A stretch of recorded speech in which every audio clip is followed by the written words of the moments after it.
大家好，欢迎来到我的频道塔罗的地狱，我是 Nico 啊。那我们今天要占卜的课题是这个冬天你们会怎么过？在这个冬天，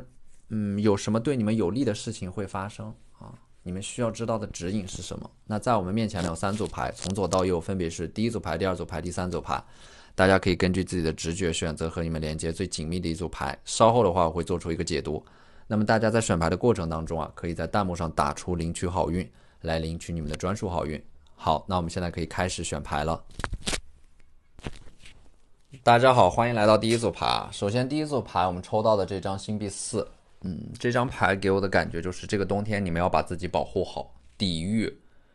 季节它所特有的一种寒冷啊。它不仅是现实层面的冬天，它同样也是你们要熬过你们人生当中的这样的一个冬天。其实这张牌呢，包括这个冬季啊，它给我一种青黄不接的感觉。在一个过渡期，很多事情都停滞了，就像冬天很多生命它都在冬眠一样啊！你们也要把自己蛰伏起来。你们现在可能说有一部分人正处在一个人生的低潮期，有心无力啊。往往这个阶段呢，其实不要去做一些重大的决定，保存自己的力量。君子藏气于身，待时而动啊。星币4呢，它是一种只进不出的能量，就是要这个冬天其实是你们要做好战略储备的一个季节，有意识有计划的去做一些储蓄，存一些钱，不要大手大脚的消费。手上的钱越多，你们的底气就越多。一边收缩，一边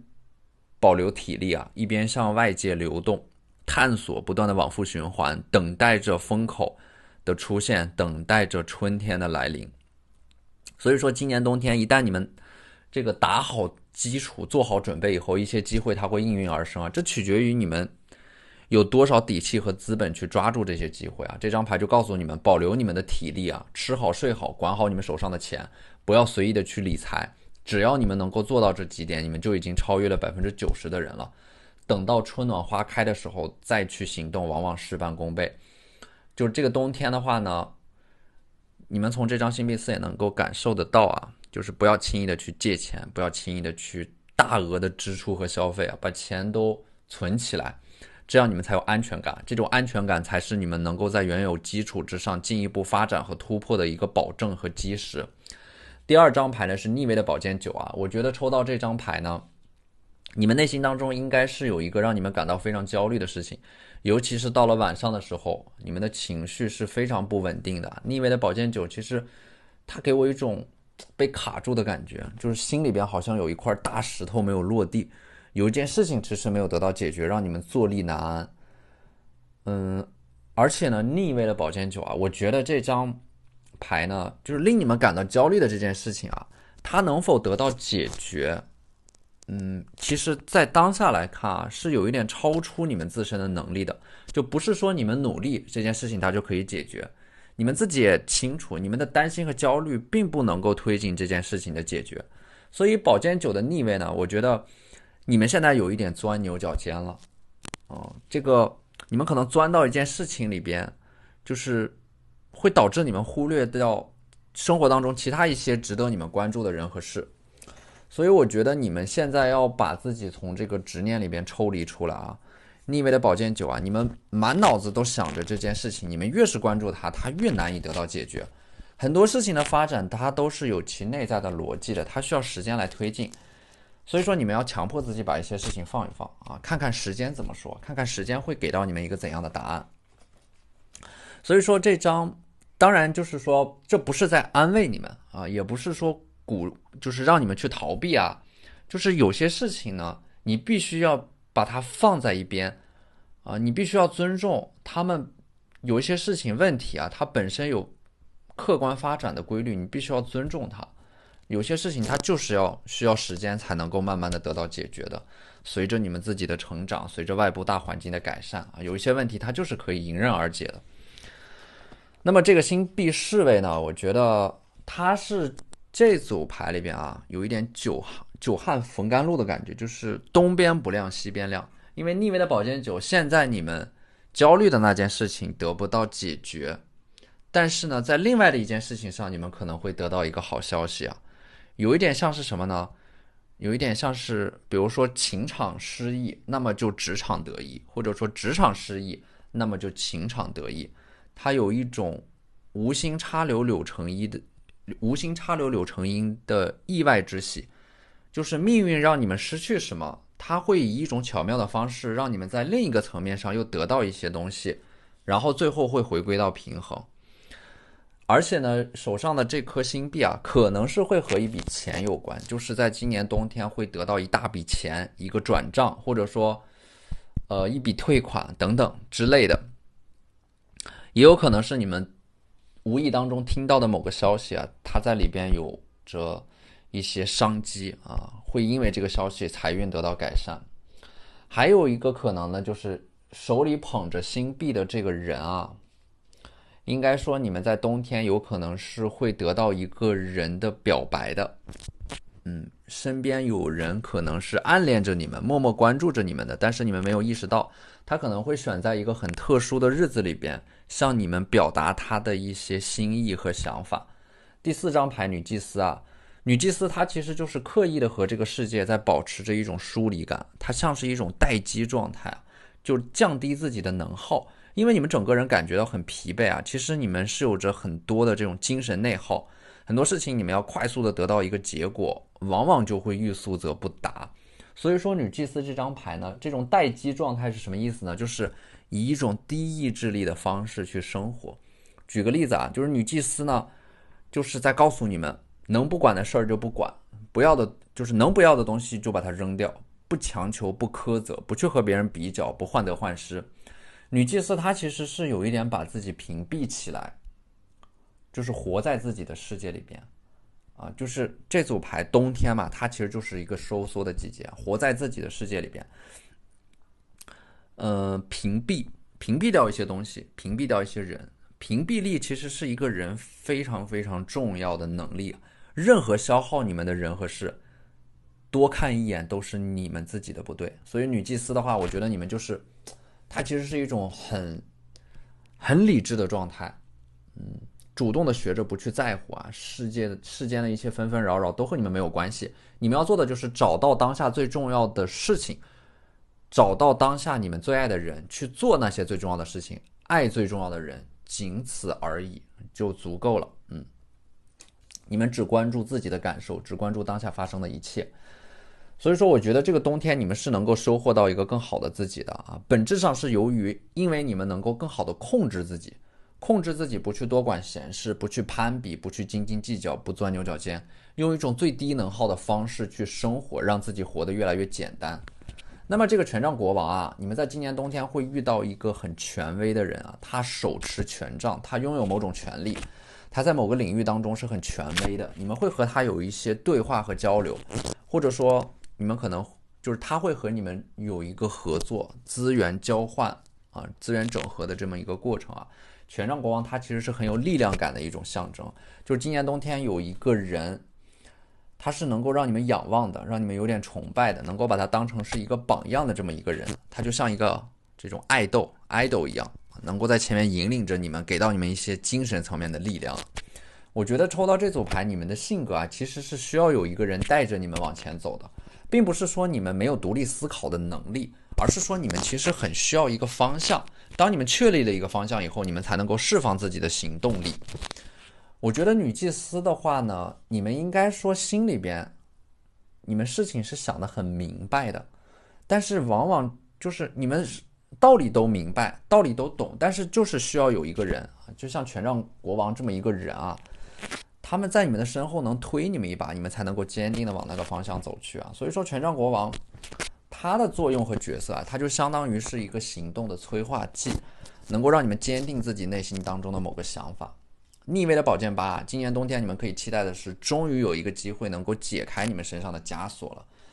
周围的8把宝剑啊，我觉得你们之前可能一直都过得蛮辛苦的，有点身不由己啊，做着自己不想做的事情，可能还要假装自己过得很开心，其实你们内心当中是有一点痛苦和煎熬的。逆位的宝剑八呢，会有一些力量啊在你们的周围运作，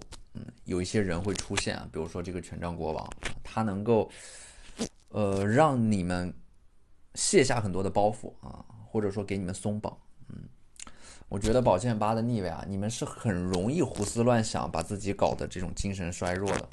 周围插满了宝剑啊，你们自己把自己困住了，给自己贴了很多的标签，总是在说我不行，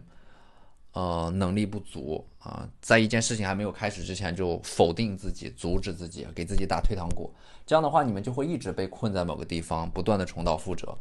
我觉得今年冬天不一样的点就是你们可能终于意识到这个问题了，你们会突然的有一种力量去反抗，去对抗一些东西。你们做好的这种心理准备就是挣脱这种束缚和枷锁。但是呢，整个过程啊，它不是一蹴而就的啊，它是有点进三退二、一波三折的感觉。但是你们正在从潜意识层面给自己松绑了，已经在往一个好的方向上发展了。所以我觉得这个宝剑9的逆位啊，今年大环境啊，虽然说冬天它很寒冷，但是整个大环境其实在慢慢的改善了。就是有一些事情啊，它必须要等到你们即将感到绝望的时候，它才能够出现转机，就像是命运在和你们开的一个玩笑。往往当你们觉得有一种彻骨的寒意之后啊，就会有一束光照入到你们的生活里边。而这张吊人的这个吊人，它是一个逆位啊。吊人的逆位的话，我觉得对于你们对于一些事情的看法，在冬天会用一种全新的视角去看待它。就是好像一件事情表面上看是对你们不利的，但是你们仔细观察它，你们会发现这件事情当中又好像有着对你们有利的一部分东西。就是凡事无绝对啊，当你们能够像这个吊人一样换一个视角去看它的时候，有的时候阻力也会变成一种推动力，取决于你们在哪个角度去看它。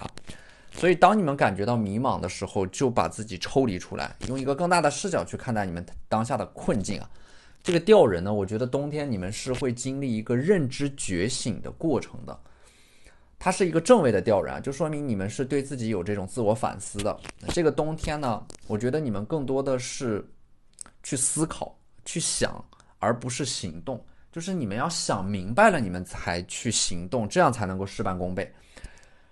而且呢，这个吊人啊，这种认知觉醒呢，是你们会意识到，人与人的差距其实不是来自于年龄，甚至不是来自于经验，它是来自于对于经验的总结、反思和升华的能力。你们能够以一种辩证的思维去看待一件事情的好与坏，分析它的利弊的时候，去总结你们过去犯过的一些错误，你们就会有很大的收获。这个冬天虽然会很寒冷，但是寒冬之后，它一定会迎来一个暖春。所以说我觉得你们也要以一个乐观的心态去看待它。既然冬天已经来了，那么春天还会远吗？那么这张教皇啊，逆位的教皇，我觉得今年冬天你们会冲破一些传统的力量啊，去做出一些只属于你们自己的决定，拿回人生的主导权，开始为自己的人生负责了。这个时候你们可能会有点叛逆啊，可能会和一个很权威的人，比如你们的父母、导师、领导有一个比较激烈的对话啊，你们会争取一些东西，会敢于表达自己不同的意见，尝试着去突破自己，敢于发出不同的声音，而不是一味的顺从接纳、逆来顺受，又或者说委曲求全。我觉得逆位的教皇啊，他也是在告诉你们，其实你们周围人绝大部分人的声音都是噪音，绝大部分人的建议你们都是不用听的。那我们抽到的这两张宇宙的祝福牌呢，第一张牌就是A New Earth 啊，它意味的是一个新的阶段啊。这个冬天你们正在迈入到一个新的纪元当中啊 ，Keep holding the vision，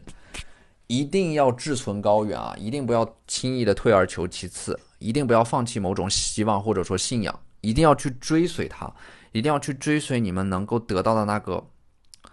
个对你们来说最有挑战性的东西。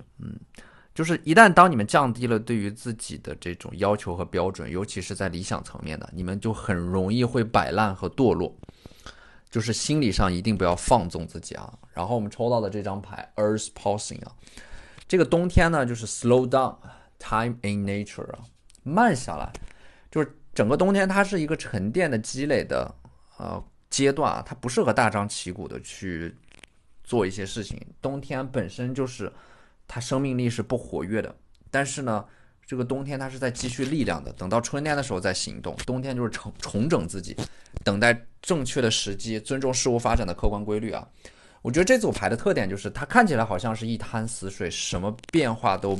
没有发生，但实际上呢，它就像大海深处100米的那种暗涌一样，表面上波澜不惊，实则蕴藏着巨大的能量。就这个冬天，你们的这种蛰伏和沉淀，会让你们在明年春天有一个大的释放和爆发。好，那这就是我们这期视频的全部内容了，非常感谢大家的收看。如果你觉得我的视频对你们有帮助的话，可以在我的视频下方留言点赞，或者你们的支持就是我最大的动力。那我们下期视频再见，拜拜。大家好，欢迎来到第二组牌。首先就是我们抽到的这张逆位的高塔牌啊，逆位的高塔呢，它其实象征的是一种命运的大洗牌，就是今年冬天很多事情你们会觉得它发生的很不可思议啊，有一点像是那种意料之外但是又情理之中的感觉。但是呢，就是说在这种混沌和混乱里边，它还有着一种秩序的，就是可能说这个冬天对你们来说有一点找不到方向，摸不着头脑，很多事情你们没有办法去理解。但是呢，就是在这些看似没有办法理解的混沌和混乱的事情里边，往往会出现一条清晰而明确的人生主线。这就是为什么我反复的强调，混沌往往会是人生的一个上升的阶梯。你们的人生越是在经历一个混沌的阶段，你们的人生其实就是在冥冥之中，在潜移默化的去找到一个出口的。这个出口就在这种混沌和混乱里边，就是你们在做完了一轮能量清理之后啊，你们放弃了很多不切实际的幻想，放弃了一些人一些执念之后，这条主线它才会出现。所以我觉得这个挑战呢，可能就是你们在放下一些东西的时候啊，你们每次要在即将要放下某个人、某段关系、某些事情的时候，又会就是有一点反复的犹豫和纠结。那么如果是这样的话，你们就没有办法去结束这个混沌和混乱的周期。所以说你们必须要非常坚定的去清理掉一些人，清理掉一些事情，才能够出现新的转机。高塔牌呢，它还有这样的一种象征啊，因为是逆位的，说明什么？就是那个最坏的最糟糕的时间节点已经过去了，你们已经遭受过了这样的一轮重创和打击啊。接下来你们要学会的是在失去的废墟之上重新建立新的自我。然后第二张牌是这个恶魔 devil 啊，我觉得今年冬天你们要去适当的满足一下自己的欲望吧，吃到一些想吃的东西，见一些想见的人，或者说想见的明星啊，买到一些限量的很珍贵的单品，它是有一点及时行乐的感觉在里边的。就是这个冬天你们不会太委屈自己，也不会太压抑自己，因为恶魔它是一个正位牌，就代表的是一种欲望的释放，用一种正常的合理的方式去释放自己的需求。这个冬天我觉得恶魔啊，它其实就是一种生命能量的体现，不要太过于妖魔化你们内心当中的那种欲望，这种欲望有的时候会让你们变得有一点功利主义。但是你们不能否认啊，就是这种功利主义它能够激发你们的这种活力，激发你们的行动力和想象力，让你们能够憧憬一些事情。就是在你们的脑海当中，你们会畅想，当你们达到了这个目标以后，你们会用一种怎样的方式去奖励自己。当你们的大脑设定了这样的一个目标以后，你们才会干劲十足啊。所以说恶魔呢，就是今年冬天你们要合理的利用这种欲望来实现自己的目标，但是不要被欲望所奴役啊，就是注重积累，做那些可重复的可积累的事情，不积跬步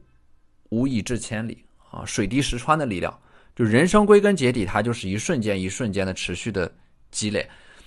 说就是那些令人感到惊奇的伟业，其实都是普通人在兢兢业业一步一个脚印持续积累的结果。所以说恶魔它就是一种物质层面的积累，用精神来驱动你们的身体，创造出一些实体的物质，然后不断的变得越来越多。我觉得你们这组牌抽到这组牌的你们有着很强的这种金牛座的能量，就是你们其实是很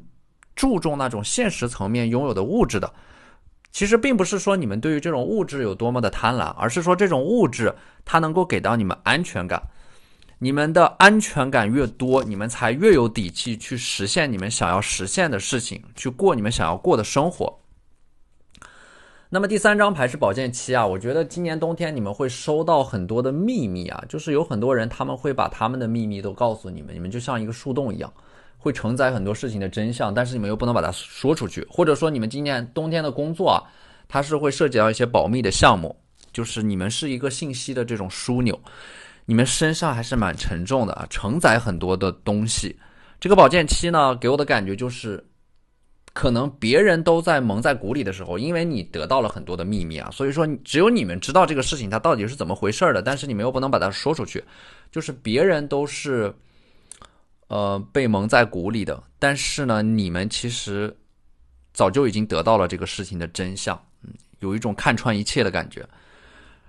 第4张牌呢是圣杯6啊，我觉得这个冬天大概率会有一个女性的长辈，她会和你们有一个很重要的对话，这个对话可能会和你们在冬天要做出的一个决定有关。圣杯6它本身是我觉得就是这个女性长辈她会给到你们一些提醒吧，或者说会给到你们一些它就像是金玉良言。这个对话它能够让你们记很久，就是在很多年以后你们再回想起这个对话，你们才会觉得这些宝贵的人生建议能够让你们少走很多的弯路，能够让你们受益终身。所以说你们要注意啊，就是要尊重前人的一些智慧，就是尤其是这个女性长辈啊，一个你们尊重的女性长辈的这样的一个建议，他们说的话呢，其实是有一定的道理的，就是你们要结合你们自身的情况啊，去选择性的吸收一些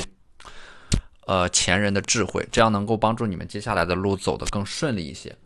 然后就是这个星币10啊，我觉得今年冬天你们赚到的一些钱，可能是来自于你们身边人给你们提供的一些业务上的支持和帮助。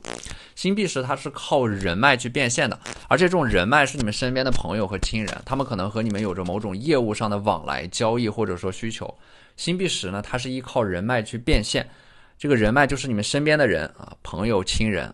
他们可能会和你有一些这种交易吧。而且星币10它也象征的是家族的运势啊，整个家族的财运在今年冬天会比较好。就是如果说你们家族它是有一些产业的，那么在今年冬天它会有一个改善啊，财运的改善啊，经营状况的改善。在今年冬天可能会收到很大的一笔钱啊，赚到很大的一笔钱，或者说收到某个合作伙伴打来的一笔钱。而且呢，星币10它本身也是家人的团聚啊，你们可能在这个家庭聚会里边，收到很多的红包，盛大的这个聚会啊，你们会和家人有一种这种联动啊，这种联系会增强，他们和你们的自我认同感有很大的关系，就是你们今年做出的一个决定，会得到家人的支持。之前他们可能是不太认可你们的，但是由于他们看到了你们的决心，你们的这种坚持啊，他们不仅会支持你们，可能还会给到你们一些资源啊。这个星币它一定是象征的是某种资源，人与人之间的连接会增强。然后就是这张正义牌啊，正义呢，它是一个公正的结果将会出现，因果链条即将收尾，种瓜得瓜，种豆得豆，你们之前的努力，它会得到回报。但是你们要确定的一件事情就是你们有努力过，努力就一定会有回报。正义牌的话呢，我觉得命运是不会亏待你们的啊。如果说你们之前在一件事情上没有全力以赴，那么现在还来得及，因为命运啊还没有给到你们最终的那个答案和结果，还有机会去补救。而且正义牌呢，我觉得那个公正的结果在今年冬天会出现，就是你们之前可能陷入到了一个纠纷当中啊，有一些事情被迫承担了一些不应该你们承担的责任，在今年冬天呢会拨乱反正啊，修正那个错误，属于你们的依然属于你们。那你们之前所承受的那些负能量呢，它也会让你们意外的收获到其他的一些东西，或者说会有人来给你们道歉。它是就是正义牌呢，它是就是命运是不会亏待你们的，你们之前的遭受的那种不公正的对待，它是会有一个补偿的啊。然后呢，正义就是真相会大白于天下，只要你们是问心无愧的，那么一个审判或者说纠纷的结果对你们就一定是有利的。而且正义牌的话，如果在感情上面的话呢，它象征的是一个桃花，很高冷啊，风象特质天秤、双子或者说水瓶，有一种少年感吧，特别的冷峻啊。但是呢，不可否认啊，他的颜值是很高的，有那种王子感，很高贵的感觉。他是一个学霸，工作上有很出色的成就，智商很高，外冷内热，很理性的，不苟言笑的，有一点压抑自己的这么一个人物角色吧。你们可能会和这个人有一些感情上面的交集发展，学业或者说工作上，就是要么就是你们自身的能量也很强，你们两个人都是很强势的，强强联合，互相吸引，针锋相对，但是又彼此欣赏。要么就是这个正义牌他比你们强，你们有一点弱，它是一种强与弱的组合，就是他会在工作或者说学习上面帮到你们很多啊，就是这也是一种联系啊，互补的关系吧。而且这个人他很聪明啊，就是理工科会学得很好，很擅长权衡分析利弊。然后这个宝剑二呢，冬天的话你们会蒙着眼睛做出一个选择。宝剑二你们心里边可能已经有答案了，但是就是没有办法下定决心啊。我觉得你们是有这种天秤的特质的，就有的时候会有一点优柔寡断，选择困难症。但是其实你们心里边你们想的特别清楚，你们知道自己要走哪条路。宝剑二的话呢，我觉得就是蒙住眼睛啊，跟着自己的心走，跟着自己的感觉走。还有就是宝剑二它有一点矛盾和分裂的，就是你们可能在冬天要在两种身份之间切换。那么冬天最重要的一件事情就是你们要重新找到自己人生的一个定位啊，它是有关于你们对自己的自我认知的。你们会重新找到那个属于你们自己的身份，重新找到你们自己是谁，要做什么，要实现什么，你们会在这个冬天想明白。然后就是这个星币国王啊，国王呢他其实是很成熟的，就是今年冬天你们好像一夜之间就成长了，一夜之间就让自己成熟起来了。星币国王就是让自己的心定下来，之前你们可能想要就是在寻求一种捷径，但是呢你们的真正的成熟就是你们会意识到没有什么是捷径，只能够按照自己的方式和节奏一步一个脚印往前走，说明你们的思想是已经高度成熟了。而且手上的星币呢，代表的是你们所拥有的一种核心竞争力，它一定是你们掌握着某种一技之长，你们要把这种优势发挥到极致。还有就是星币国王啊，一定要存钱，如果你们缺乏安全感，一定要给自己物质上的一个保障。还有呢，星币国王，如果说你们在冬天啊要面临到一个感情和事业上面的冲突的话，优先选择自己的事业。星币呢，它是有一种内在的驱动力的，就是你们在冬天会重新找到你们要为之奋斗去守护的东西。就之前你们在某件事情上很煎熬很痛苦，我觉得和你们的本心初衷有关。假如我们举个例子啊，比如说你们学习学不进去，觉得很煎熬，如果你们觉得这个事情很痛苦啊，那么本质上呢，你们的这种学习可能并不是基于自己的热爱，而是因为你们想要急切的去摆脱当下的环境，或者说你们会觉得周围人和你们不在同一个频率和节奏上，你们想要通过学习通过考试让自己走出去，但是其实这种内在的动力它其实是不足的。就是你们是没有办法说服自己的，它内在的合理性是不够的。那么正确对待学习的方式一定是你们要想去建设一个更好的自己，想要通过学习变成一个更好的自己，你一定是基于爱自己的基础，唯有热爱才能够对抗漫长的岁月对你们的侵蚀。所以说你们对于任何东西投射的这种热爱，它一定是要有一个有一个初衷，这个初衷一定是基于某种纯粹的感情啊，源于你们对于自己的爱，而不是想要去摆脱什么或者说逃避什么才去做的一件事情。那样的话呢，可能一开始的出发点就是错的。有的时候生活会把人摇来摇去的，但是你们还是要找到自己的轴啊，就像这个星币国王一样，专注在自己喜欢的事情上面，专注在自己认为对的事情上面，时间就会是答案。所以说我们抽到的这张的 Trust the Timing 啊，就是相信时间啊，万事万物的来和去都是有时间的，时间会给你们答案，你们怎么利用时间，时间就会怎么塑造你们。时间它是一个工具，它也是一种不可再生的资源，去规划好你们的时间。然后这张牌 Lost Lands Memories and Gifts You have done this before 啊，就是说回想你们的过去，其实你们一路走来克服了你们很多你们觉得不可思议的挑战，那个时候你们可能觉得是没有办法跨过去，但是你们还是一路走过来了。其实人生的可能性就是在不断的显化奇迹的，奇迹一直都在发生，那些挑战能够降临到你们身上，一定是命运认为你们是可以克服它的。所以说仔细想一想啊，这张牌给到的这个指引 ，You have done this before， 就是你们曾经克服过类似的困难和挑战。那么这个东西，当这道坎再次出现在你们的面前的时候，你们还是能够完美的跨过它，再一次的实现一种自我超越和自我成长。人生就是这样的，就像通关打游戏一样，关关难过，但是关关过，步步难行也要步步行。可以确定的一点就是，这一次你们遇到的那道坎儿，你们依然能够像往常一样去克服它，去冲过去，完成一种自我超越。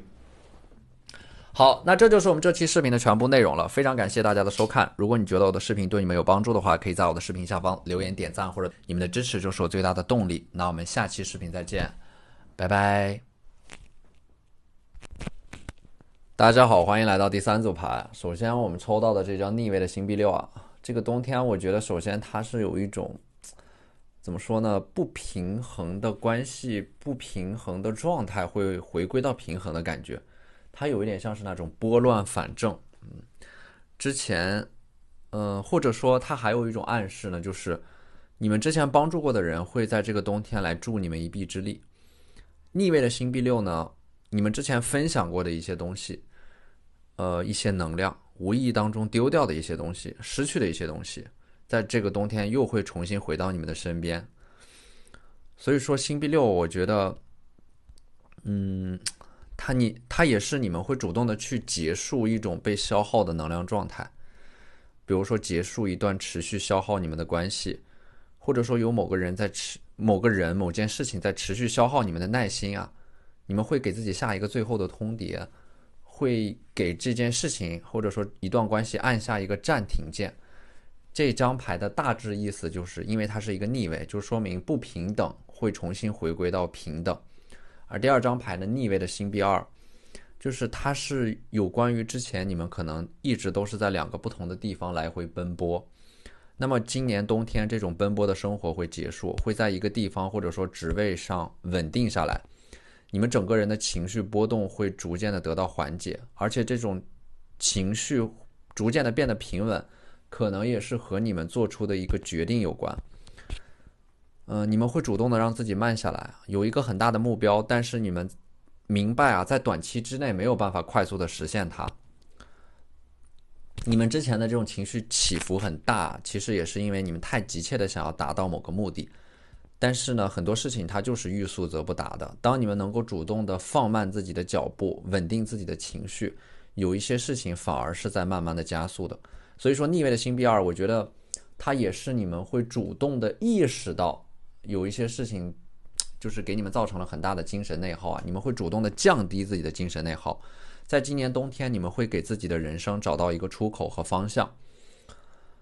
因为这种精神内耗的本质啊，其实还是因为你们想要寻找一个出口啊。内耗就是你们希望自己能变得更好一点，能够更快的走出一个困境、一个泥潭，但是又由于一些现实层面的因素，不允许你们快速的脱身啊，就会造成这种精神内耗。所以说本质上它是一种预期和现实层面的差异所导致的。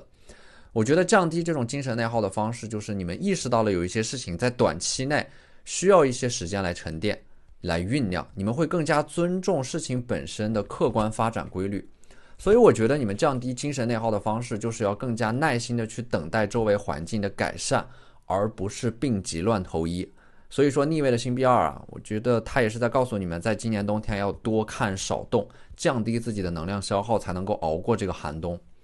第三张牌呢，权杖八，这张牌就是在告诉你们啊，今年冬天你们80%的事情都是在20%的时间内完成的，就是做事情不要拖，一口气把能做的事情全部都做完。如果说你们把所有的事情都平均的分配在大量的碎片化的时间里啊，你们会发现这个效率很低。因为我们在做某件事情开始之前，我们要花时间去进入到那个状态里边，它是需要一个冷启动的时间的。一旦你们进入了那个状态里边，如果你们再去粗暴的打断它，你们就很难再进入那种状态里边了。所以说一旦开始做某件事情，就尽量的延续这种状态，不要做到什么事情做到一半就去做别的事情啊，当这种状态被打断，其实它是很难恢复的。权杖八呢，你们在今年冬天啊，你们要找到一个合适的时间，没有人打扰你们，然后一口气的把该做的事情都做完。权杖八它其实显化的还有一种快速旅行的能量，就是你们会动身快速的前往一个地方。今年冬天你们可能想要去逃离某个地方，逃离某个环境啊。权杖八呢，在你们的内心当中会涌现出一些力量，就是权杖八其实它一定是会携带着某种鲁莽和冲动的，但是你们就是要靠着这种鲁莽和冲动才能够冲出去。权杖八的正位它是有一种叛逆的感觉在里边的，就是你们不太会去听从身边人的建议，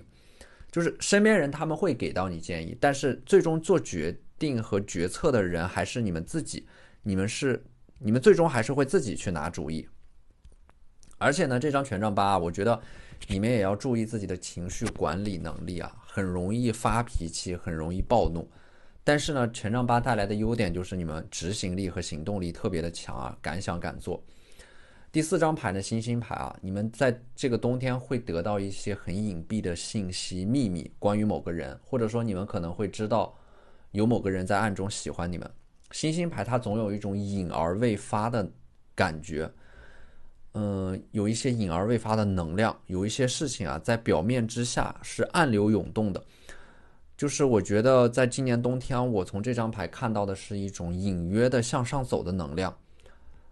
它是就是有一些事情你们觉得可能走到了一个死角，但是其实还是有微弱的希望的，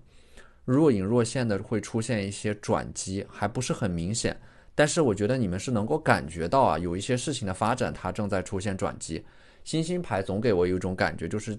在这个冬天会有人发现你们，能够走入到你们的内心世界，就是这个人他会看到你们是有一个非常迷人的、细腻的、丰富的内心世界的，并不耀眼，但是却散发着宁静而平和的光芒。就是有一个人能够看到你们身上的那种闪光点，你们的温柔会同样的吸引到一个和你们一样温柔的人，他也散发着平静宁和的光芒走向你们。所以星星牌的话，我觉得他在今年冬天你们要做减法，用简单的心境去对待复杂的人生。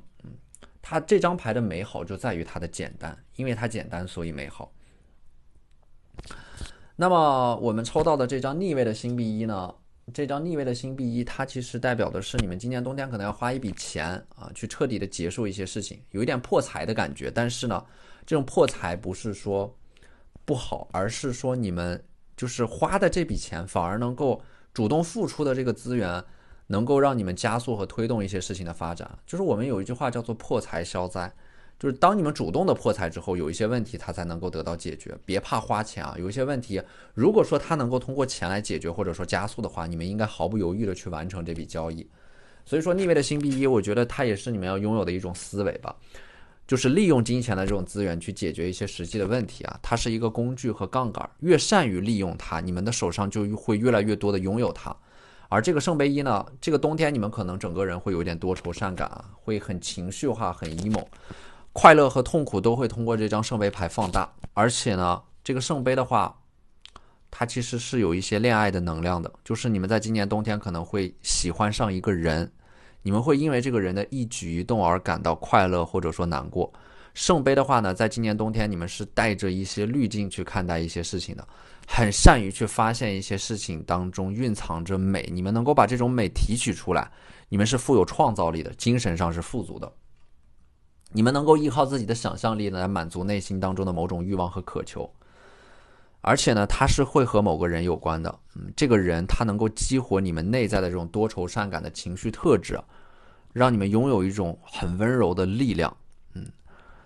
那么这个冬天的话呢，我觉得因为这张圣杯牌，你们做决定的时候可以慢一点，主动的让自己慢下来，去享受你们当下的每分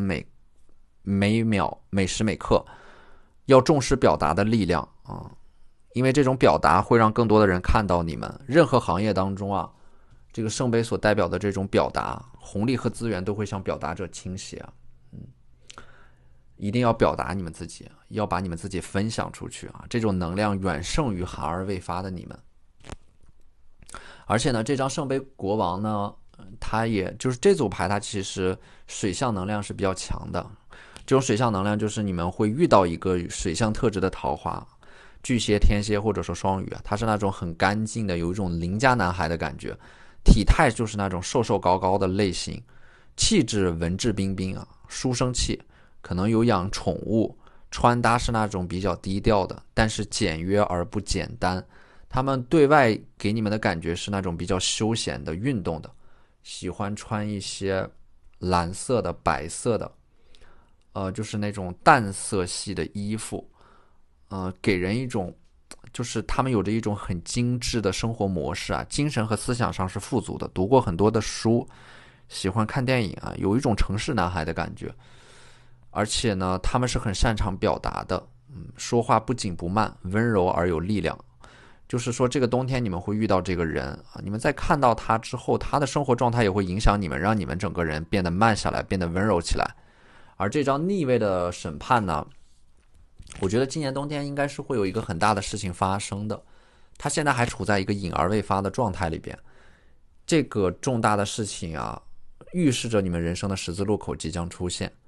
它也代表的是一个内心当中期待的结果啊，会在今年冬天有一个确定性的结论吧。而且呢，这个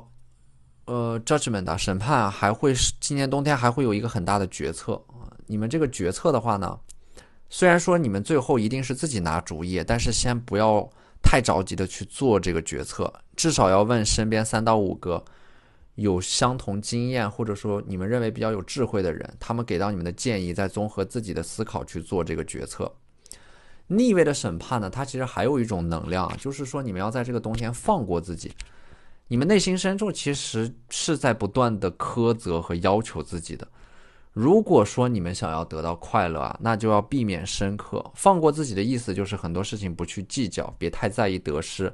也不用和别人去争对错。想的越少越容易得到快乐，计较的越多越不容易幸福。所以说逆位的审判啊，我觉得你们可能在这样的一个冬天的这种紧张的生活模式里边，突然给自己放一个假。那么这张牌的 Trust the Nego 啊，这个冬天你们要相信自己的直觉，尤其是当你们要做某件事情的时候，突然有一种预感，这种预感是那种不太好的预感，有种忐忑不安的感受。那么我觉得最好的方式就是立即取消那个计划啊！你们内心当中的很多